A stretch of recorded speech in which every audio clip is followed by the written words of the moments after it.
त्याला गुंडाळणं म्हणते.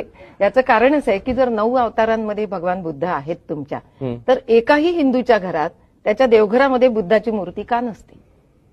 त्याच्या दिवाणखान्यात नसते, लाज वाटत असेल तर मग तुमच्या देवघरात बुद्ध का नाही स्थापन करत तुम्ही? कधीच नाही आढळलं मला कुठल्याही. कारण मी बौद्ध होण्यापूर्वी जरी मी ब्राह्मणत्व नाकारत होते आणि माझ्या घरातलं वातावरण निधर्मी होतं, माझ्या घरात देवारा नव्हता. माझे वडील देवळात जात नसत.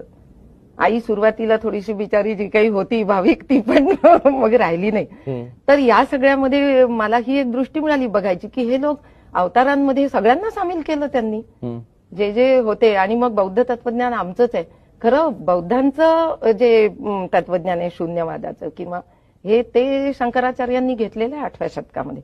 त्यामुळे शंकराचार्यांना प्रच्छन्न बौद्ध म्हणायला लागले होते लोक. पण आम्ही हे बुद्धापासून घेतलं हे सांगायची लाज वाटत असताना त्याला ते अवतार बनवतात. यामागे एक नक्कीच एक षडयंत्र होतं की ही श्रमण संस्कृती इथे फोफावू नये. तुम्ही वेदांना विरोध करता, तुम्ही यज्ञाला विरोध करता, तुम्ही यज्ञीय हिंसेला विरोध करता. ही बंडखोरी बुद्धांनी केलेली आहे त्या काळामध्ये. तेव्हा यांना आपण आता विरोध करून नाही चालणार, यांना आपण हे आमचेच आहेत हे जे म्हणण्याची पद्धत आहे.